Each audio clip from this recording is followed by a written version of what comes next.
Hi, hello. Welcome back to RenFare. This is Kelly. I'm Jamie. We didn't introduce ourselves last time, I remember. I know. That's We okay. always forget. You know who we Sometimes we are. don't You know who ask we each are. other about snacks. I know. So inconsistent. It's okay. Yeah, we're back. This is the second part. I'm not even gonna lie to you guys. We're recording it the same day. So it's a new week for you, but it's the Surprise. same day for us. We're just being efficient. Yeah. But I did want to ask Kelly if you're going to go see the Devil Wears Prada movie. It'll already be out by the time this episode releases, but Yeah. If I'm being honest with myself, the answer is no, because I just don't go to movies that often. okay. And if I can't get Forrest to go to, or somebody else to align their schedules for Wuthering Heights, it's probably not going to happen for The Devil Wears Prada, but I can't wait till it's streaming. Did you never go see Wuthering Heights either? No, I still haven't seen it. Oh my gosh. For some reason in my mind, you had gone and seen it. Yeah. Okay. I haven't. I'm a slacker. I really am so bad at going to the movies. Like when I was in Toledo, we had one that we could walk to. So we did go a couple of times. Yeah, we went to a movie together. Didn't we go see Beetlejuice? Yeah. Yes. And it's like a 35-minute drive here. So just that is kind of a pain. Not how I want to spend my date night in Roanoke, but yeah, that's fair enough. What about you? I feel like you probably already have tickets. I do. Well, I don't have the tickets yet, but I do. I was going to go see it for opening day, but it didn't work out with everybody's schedules that I'm going with. So I'm going to go on the 8th, whatever that Friday is after. So yeah. Let me know how it is. Excited. I've been loving all of the coverage and stuff. Actually, the girls in Giggly Squad have a 6-second cameo in it. Like a cameo? Oh, which is really? another reason why I want to see it. Last year or whenever they were shooting, one of the girls was spotted on the street and she's the fashion girly. So everybody was like, oh wow, she's gonna be in it and all of this stuff. And they had no idea the other one was gonna be in it too. Okay. So be fun. I'm going to have to look them up again. I don't remember their face. Yeah, send me a picture. I don't remember their faces enough to be like, that's them when I see them. But you know who else is in it is Kate from Bridgerton. Oh, she's one of the characters, one of the main characters. I love this that. time around. So yeah, I'm excited because I love her. I don't think I realized that.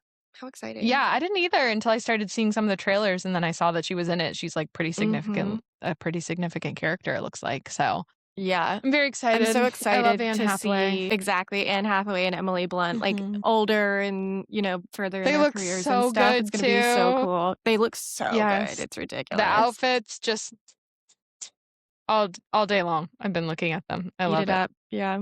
Yeah. Cool. It's great. All right. Well, if you actually go see it or rent Wuthering Heights, please update us. Yes, absolutely. Come in the comments and let us know what you guys think when you go see it. Yeah. What are you talking about today?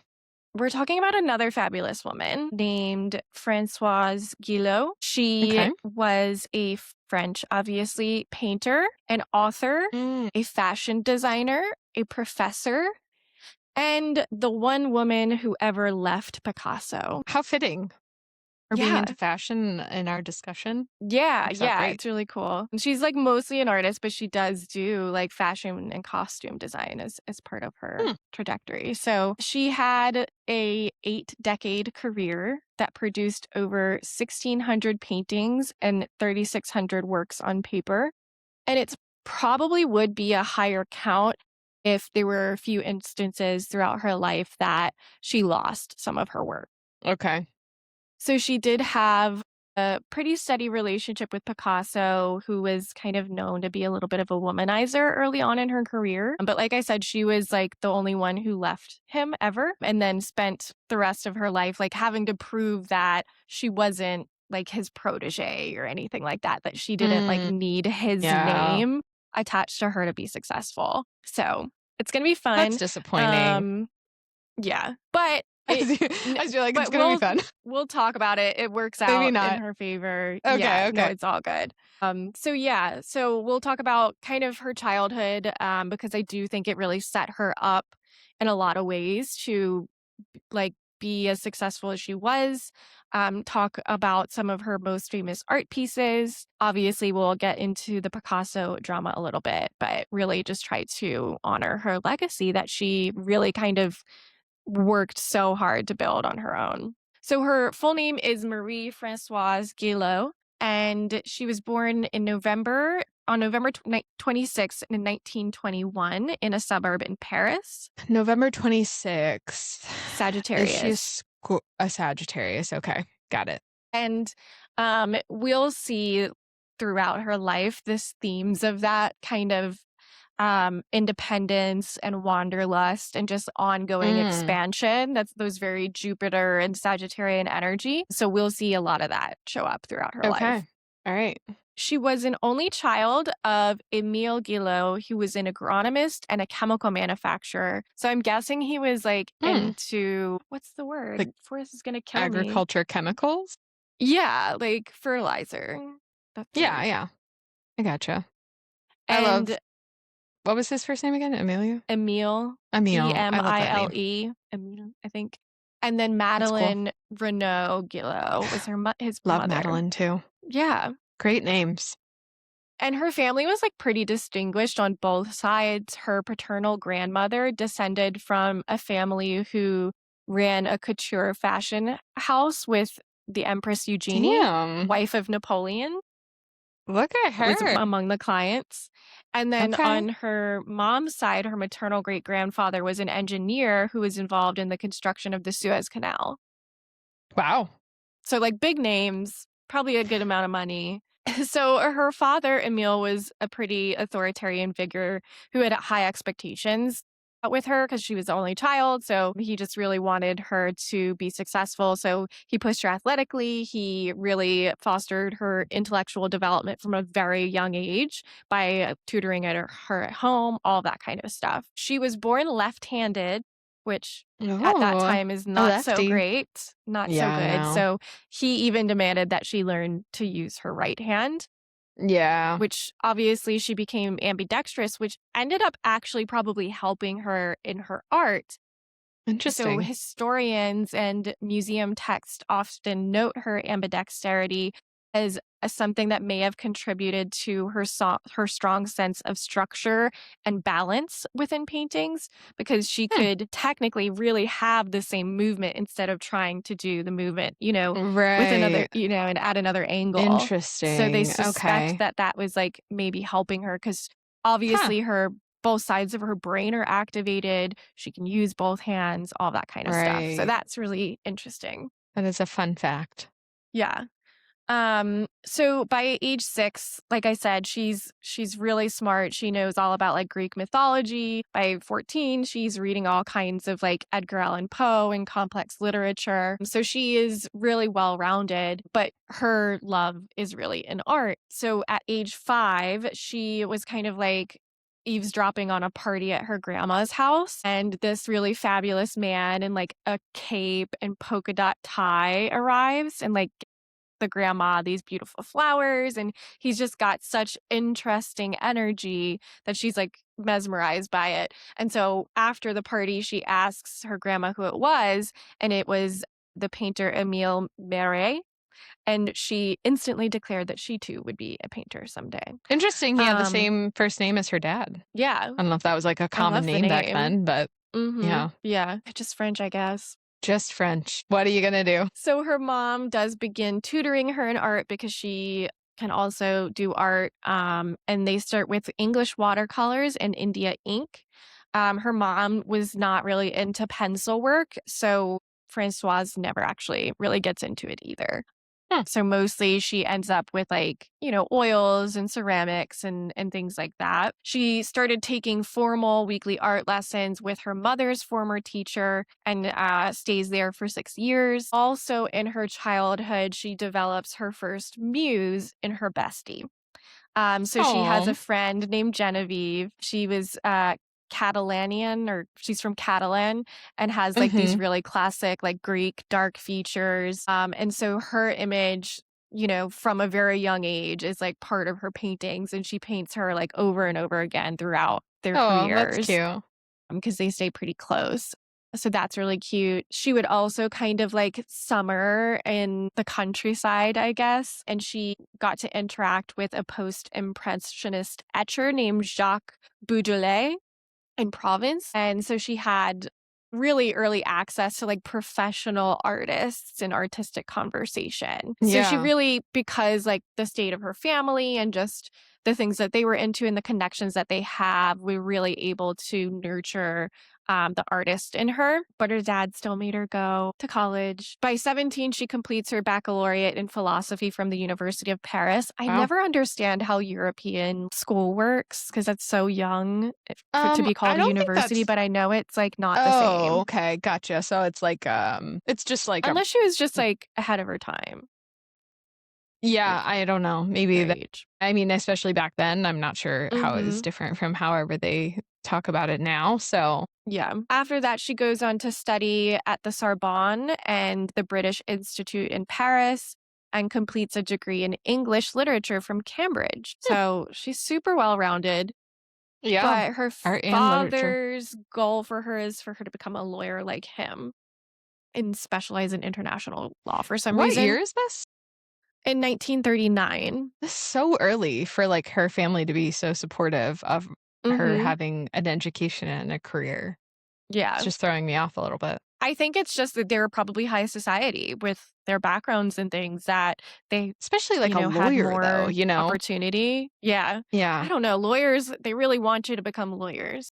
You wouldn't know anything about that from I experience, wouldn't I'm know sure. anything about it. But yeah, she gets sent off to Rennes for her first year of law school. But 19, and while she's away, 1940, German forces come and occupy Paris as part of the war. Just Emile, a her little something dad, yeah, called her World War dad II gets happened. mobilized as a captain in the reserves. Mm. And he had like every intention of moving all of their stuff to a safe place from their house, but he doesn't do it in time. It gets Oof. bombed, the building where all of her early drawings and watercolors are stored. So got raided by German soldiers. Yeah. It's sad to think about how much art was destroyed during that time. Yeah. Yep, yep. Art And then history, all that. uh-huh. I guess she like comes back to Paris to visit and she is in a student rally and like there's a run-in and she gets arrested and gets added to this list of like quote unquote hostages by the Mm, Germans. And so she's not able to leave Paris. And so because she can't like go back to school or anything like that, she stays in Paris and trains to become a fashion designer because that is a career that's politically benign and she wanted to like get off their list. right. So she starts designing clothes, which is super fun. Versus I guess, the law that she was studying before was too Yeah, politically charged. exactly. Yeah, yeah. Got it. Okay. So by December of that year, she's like in her head really over doing law. She does become a secretary in her father's office for work, and just kind of tries to like skate by on that during the war. In the summer of 1943, though, she and Genevieve from her childhood, her bestie, take a 2-week bicycle trip that covers nearly 150 miles from Arles to Le Oof. Beau. And it's during this trip that she's like, once and for all, I am not doing being a lawyer. I'm going to be a painter. Like, I'm going to be an artist. And naturally, her dad was pissed off about that. He tried to forbid her. The argument became violent and she runs off Oh, to move in with her maternal grandmother, Anne Renault, who ends up being like her biggest supporter and connector. And they wow. stay really close for the rest of Anne's life. But the dad cuts off all financial support and they're completely estranged.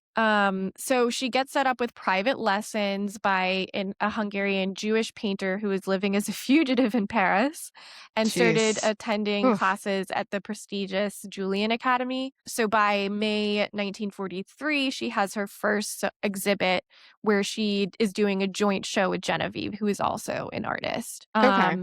So they had like different styles though. And it was enough to get her noticed and get a contract with an art dealer at that time. So now she's kind of a professional at this point to have an art dealer. And then Genevieve starts really being into this French actor named Alan Cuny, and she makes Françoise joined them for dinner one night on a date and at the left bank where like all of these artists and writers stay. And this is where she meets Picasso. Françoise is 21. Picasso is 61. 40 I knew years he was apart. gonna be older than her. I didn't think he was gonna be that much Yeah. older than her. Yeah, I Wow. was thinking like 20 years maybe. 40 Right, yeah, I was like, his years. 40s, that makes sense, but Yeah. oof. So he's like eyeing them at the table, obviously, like intrigued by at least one of the women there. And so he goes over and like introduces himself and he invites them to attend an upcoming exhibition and invited them to visit his studio because he like finds out that they're painters themselves. So she goes and visits and they I mean, start you have to. forming a little bit of a bond there. And so he's like very notorious for just like running through women. So he like immediately tosses the woman he's with to the side to try to bring in Françoise into his life. He also is the one who introduces her to Matisse. And Mm. Matisse really likes her work. And her particularly, he says he wants to do a portrait of her because her and like turn her auburn hair into green and make her complexion light blue. And he like is describing what he sees this portrait of. And obviously Picasso's jealous and doesn't like that, rubs him the wrong way. So Picasso will later do that painting that he's describing in his own style. Like he Really? uses the same Wow. colors. Yeah. Petty. And it does become his most famous one. And I wonder if it's because of the drama around it or if it's just like Right. the most famous one because he starts doing a lot of paintings of her. Do you know what it's called? I wanna see it. Yes. I jumped ahead. A femme fleur. It's obviously abstract, but it Right, has right, like like his the green style. hair and her body is in these like light blue tones. So it's really interesting. And this is one that we will post on our Instagram if you want to Okay. go see it. Yep, yep. I think this is the right one. Yeah. Yeah, it's like she's kind of like it's kind of like a stick figure. Yeah, yeah, yeah. Yeah. Mhm. Okay. Okay. Yeah, that's the one. It's not So the most by flattering, I'll be honest. no, it's not. And but is any abstract? No, but, like, she does just kinda look like a stick She's a with, like, literal stick leaves. figure with like boobs. Yeah, and boobs. Yeah, leaves and boobs. Of course, he's Anyways, a man. I just had to see it. We digress. So yeah, she starts to visit Picasso a lot more in the studio and notices that a lot of the portraits are kind of inspired by her. And she's like, dude, this guy's obsessed with me. But like, it's still a little bit touch and go. At one point in February of 1946, so when she gets into a fight because he's competing for attention with Genevieve, her best friend. So, like, And he's trying to he's get her attention as well yeah, he's as like, "Don't pay attention okay. to Genevieve, pay attention to me. I'm, like, Oh, the most no, important he's thing." competing for her attention between Yeah, Genevieve and him. I yeah, see, I see. I thought he was flirting with both of them. yeah. Also, side note, I feel like if you were an impressionist or, like, you did cubism like Picasso, Mhm. and I feel like you could just say that that art was a picture of anybody. Like, No, that's true. Yeah, I wonder so why she, like, especially if knew he's, that they like were. right, if he's just telling her that or Yeah. because he also if he was a womanizer, he could have told a lot of girls that, but So true, so true. anyways, side note, but So not only is he a womanizer, but he's abusive. He gets so heated in that great. conversation, he extinguishes a lit cigarette on her cheek, which Disgusting. is not cool. But 1 month later, she moves into his studio with him, despite her Wow. reservations, and their domestic life begins. They never actually get married, Mhm. um, but they do have 2 kids. Oh. So in 1947, she gives birth to her son Claude at the Belvedere Clinic, delivered by Dr. Lamaze. And if that name sounds familiar, No it is the way. guy who developed the birthing method. So I wonder if she was Yeah. like a guinea pig for it. I don't Wow, that's know. crazy. Yeah. Yeah, probably. Yeah. And then 2 years later, April 1949, they have their daughter Paloma. Paloma is named, it's Spanish for dove, and he names it her that because he created a peace dove symbol for the Peace Congress that's now plastered all over Paris. So he literally essentially named his daughter after his own work. Yeah. It's a great name, Which though. like I do like it. it's so pretty. any other dad doing that, I love, but just because he's such a narcissist, I don't love it. Like, was in charge of naming Claude, and it was, Okay. like, after some, like, French painting teacher, so it's, like Mhm. but it wasn't, like, It's her, meaningful, yeah. yeah, it was meaningful, but not that, so during this time, obviously, Gilot is doing or Françoise is doing her works, and it is a little bit influenced by Matisse and Picasso just because that's who she's spending her Right. time with. But one of her most provocative early works that she develops at this time is called Adam Forcing Eve to Eat an Apple. So it is a re-examination of the biblical story, taking a fresh look on temptation, punishment, and the age-old tendency to blame the woman, which I think is Mm. fun and feels very Sagittarius coded. Interesting. I'm just looking it up now too, that there's no real color to it. Yeah. Yeah, they're It's all really just interesting. interesting. Yeah, it's Mhm. very cubism for sure. Yeah. Okay. Sorry, Yeah. go ahead. I just had to see No, you're that. good. So she's like still trying to deal with Picasso and all of this. He Mhm. is super manipulative, super self centered, just an overall bad guy. And she does eventually write a book about it. And so at Mm. one point, she says that he told her that nobody has any real importance to me. As far as I'm concerned, other people are like little grains of dust floating in the sunlight. It only takes a push of the broom and out they go. And her response, or warning rather, is that she is a grain of dust with autonomous movement and she can leave on her own without the broom. You can't hold a Sagittarius woman down. Like, if you're Yeah. going to be mean, she'll be out of there. She also described his attitude towards women as a Bluebeard complex. He doesn't cut off their heads, he prefers to keep them all alive, letting out little peeps and cries of joy or pain like disjointed dolls that he held the Wow. thread for. Yeah. Very Great poetic. writer. Yeah. That English degree. Yes. So even though she's like dealing with all of his BS, she's still developing her own art, exhibiting, and building her own career. 1948, Matisse purchases one of her abstract drawings of birds and says that whenever Francoise draws birds, no matter how remote from reality they may be, they fly. Like, he is Oh, obsessed with that's her. cool. I love it. Yeah. And she deserves that. 1952, she opens her first solo show and it gets really positive reviews. And one of the paintings is purchased for the National Museum of France. Picasso doesn't show up. And he said he didn't want to draw attention away from her and that he had already seen everything and didn't need to see it again. So gross. Likely story. Yeah.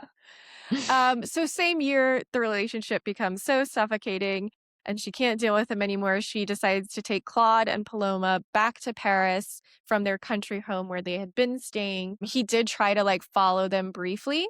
And then he goes back to the south of France and kind of gives up and immediately takes up a sales girl at the local pottery to look after him. Because he's what, in his like 70s now? Yeah, at this 80s maybe at point. this point? Yeah, like he literally just needs a caretaker who he can, I Yeah. don't know, beat up. Mm. So she later reflects like he didn't know her at all. She's like pretty secretive about how she really feels. She just kind of grins and bears it to get through it. And so he thought she would be weak like every other woman. And he definitely got it wrong. So Mm. he like is pissed that that's the only woman who's ever left him, and Yeah. not get kicked to the curb by him. So his ego is super bruised. The very next year, she meets another painter named Luc Simon in a bookstore in Paris, which is really cute. That is And cute. so, yeah, and he's like totally different from Picasso in his personality. He's like softer. He really supports her He's and probably all of like this. 40 years younger. Probably. Yeah, I don't have that note, but probably more reasonable. So they, the next year, get married and have a daughter named Ariella or Aurelia, something like that. 1956, Pablo Picasso retaliates because he's mad that she's moved on with another man. And he pressures her agent or her art dealer to drop her. The art dealer Mm. resists at first, but she eventually does get dropped, Wow. which is shitty. So Yeah. he's now trying to like block her out of the industry. And then during that time also, he was at their house in the south of France where they had lived together for years and that she owned. and he gutted it. He emptied everything out, took her book collection, her drawings, all any paintings and drawings that Picasso had given her, and all the letters Matisse have ever written her. He left like 3 boxes of papers in the attic, a couple beds, and a few chairs. So just completely Jeez. gutted it. And she was just like, "This is dumb. I can refurnish it, whatever. I'm not seeing you ever again." So, through the 1950s, she continues to develop her craft and really starts to depart from Matisse and Picasso in her style, and like really feels like she's starting to make her own craft or her own unique style of art. So she produces like a series of still lifes, a series of Parisian landscapes, all kinds of stuff. And that's where she's really refining it. She loves her newfound autonomy from under Picasso, even though she's still married, and starts to travel. And like her traveling and capturing her experiences and what she sees is really where the rest of the inspiration for her art becomes. Mm. So, previously it was mostly local, still life, things of her family and her kids, that kind of stuff. So now her world totally opens up from travel, which is, again, a very Sagittarius thing to do. So in 1960 to 1961, she goes to London and spends a lot of time in the Kew Gardens, which shout out to my friend Emily, works there in the marketing department. Oh, that's cool. Um, and so this is where she develops one of her most significant bodies of works, which is called the Vegetation series. And that's where like truly her personal style starts to shine through out from the shadows. So we'll also cover that in our post. The next year, she then goes on a yacht in the Aegean Sea for, again, a whole year in the Greek islands with her son Claude, and she's really focusing on like all the myths that she learned in her childhood. So during this time, she creates the Labyrinth series, which consists of over 50 canvases telling the story of Theseus, Arion, Ariadne, I don't know, and the Minotaur, with just like Mm. shapes and rhythm and all of that Yeah. alone. And it's considered one of her most original and important bodies of work. I'm looking up some of her like later art. Love how it's so colorful. Mhm. And it's just such a contrast from like when she was with Picasso. I'm sure she did some art that Exactly. was more colorful, but just Yeah. between the two is so drastic. I love that there's so much work for her that we can see that progression, like, very distinctly. Yeah. Yeah, Yeah. that's really cool. So she's doing all this traveling. Her hubby's back home. They're starting to grow apart. And she just felt like they were kind of growing in different directions. So they end up divorcing amicably after about 10 years in 1962. So during this time, she's also beginning to write Life with Picasso with another writer for help. She very wisely makes sure lawyers review it thoroughly to avoid any Mm, risk of being sued for libel, because it's coming from right. our dear Picasso. So she is also smart in publishing it in the United States first, which is an interesting Hmm, move. And it becomes like the book of the month selection. It's on the bestseller list for over 6 months and sells over 1 million hardcover copies in its first wow. year. What do you know what year it Naturally, came out? 1964. Like 64. the Okay, got Beatles it. craze. People are paying attention to the Beatles, but Yeah, also buying this book. right. Yeah, that's awesome. Picasso's pissed that she wrote a whole book about life with him. Isn't he He dead can't. yet? Like when No, not yet. I don't know if I included his death date in actually, I think I did. I think we talked about it maybe in my art episode because I know we touched on Picasso Probably. briefly, but yeah. Yeah, he's obviously mad. The funny thing is he can't even read the book because it's in English and he doesn't read English. But That is no funny. matter, he doesn't need to read it. He's still gonna try to sue the publisher. Of course. And so he goes through 3 lawsuits to try to stop publication in France and loses all of them, which Wow. is amazing. So That's after so all of funny. that, he lost his last case in 1965, so I guess he did 3 in a year. He calls her and says she's the winner. She wins. He didn't approve with what she did, but she wins, like, in this imaginary battle that he created. And that's the Mhm. last conversation that they ever have, which, like, Mm. how rewarding. So, see, it Yeah, ends up well for her. He also, like, disowned Claude and Paloma and was, like, I'm sure. refusing to make them the legal heirs. So she used all of the profits from the book to pay for lawyers to gain that back. Do you know if he had any other children or, like, before or after? I don't know. I don't know I either. have I'm to just imagine he curious. would have, I would but I don't think so know. too, yeah. Mm. I'm just wondering if he had, like, other heirs to leave it to or if it was kind of only them and he still chose not Yeah. to, but Yeah, I don't know. He does I have it. He dies on April 8th in 1973. So, he lived a okay, long so not too life. long after Yeah, she's published it, yeah. right. And so his widow Jacqueline, so the woman, from the pottery shop, he does, I guess, marry Oh, her. wow, okay, yeah. Yeah, and so she bars his son and daughter and her and most of their family from attending the funeral. He also never wrote a will either, so they didn't actually Oh, get anything, I guess. But at least I didn't have to deal with okay, him anymore, look on the right. bright side. So, uh, in 1969, Swaz meets Dr. Jonas Salt, and he is the man who developed the polio vaccine. And fun fact, her Wow, kids were among the first children in France to receive it. So that's I mean, insane. like, I think they got the polio vaccine before they met him, Okay, but it just gotcha. so happened that she met him.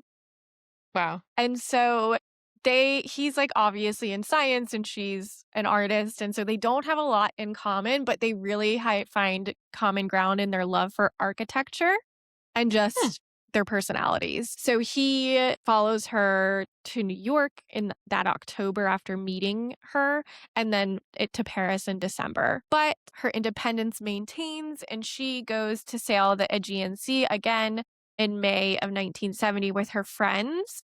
And he was waiting for her in Paris when she returned, which is so romantic. So later, a month later, I guess, on June 29th, 1970, Françoise and Dr. Jonas Salk get married, and she gains three sons, Peter, Daryl, and Jonathan. just the, like, amount of famous people, and, like, significant figures that were in her life or, I like, she was in know. relationships with, like, it's just very Yeah, interesting. she's a mover and a shaker for sure. So they end up moving to La Jolla, California, where he is from. And her work once again transforms. She's got all new landscapes. It's a lot more landscape than city now. Right. And so she's able to just embrace that, the openness of California, just like a totally new vibe. By 1972, she abandons rectangular canvases. They felt too limiting for Hmm, her and starts doing circular and oval paintings stylized as mandalas. So she spends the rest of her long life nurturing her legacies. She, like I said, it spans more than 8 decades. She has thousands and thousands of works. And although Picasso influences her Cubist work early on, she deliberately departs from that and develops her own yeah. approach. And you'll notice, like, where he has a lot of sharper angles, she leans into more like organic figures and kind of Mm, like softer edges of things. So her main major series throughout her career are the White Period, the kitchen series, which is done on wood panels and just inspired by like domestic life of her own kitchen. The vegetation series from the Kew Gardens, the Labyrinth series from her Greek trip, and she does a Midsummer Night's Dream series as well.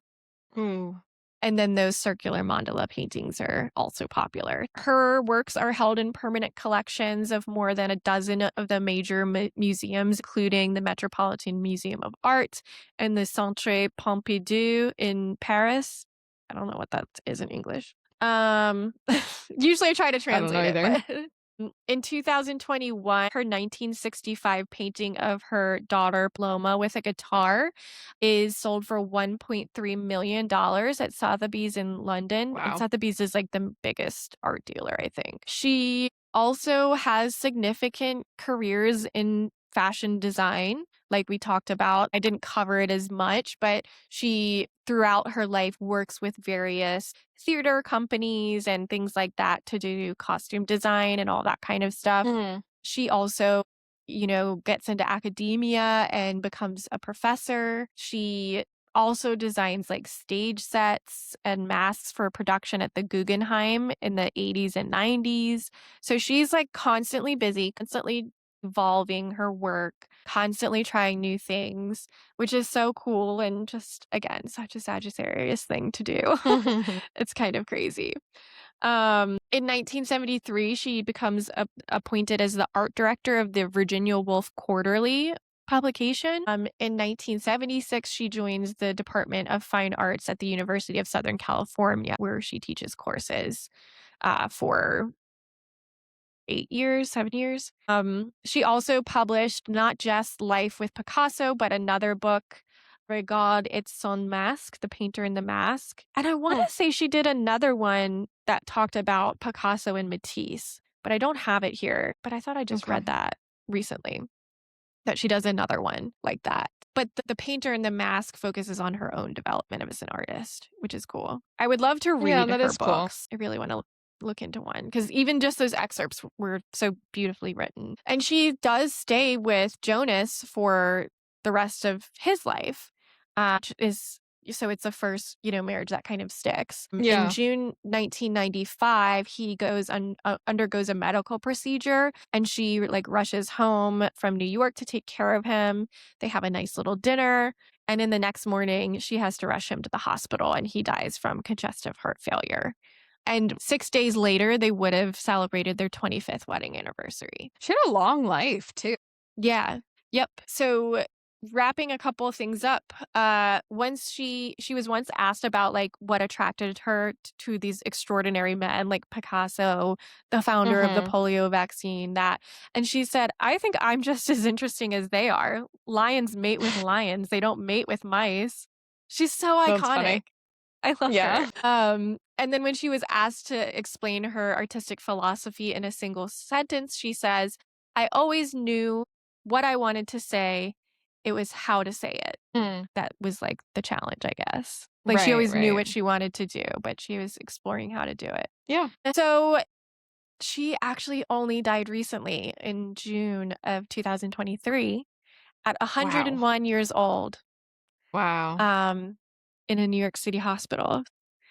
I had Crazy. never heard about her. She had Yeah. come up in my feed and I had just jotted it down in my notes. I was actually going to talk about Frida Kahlo today.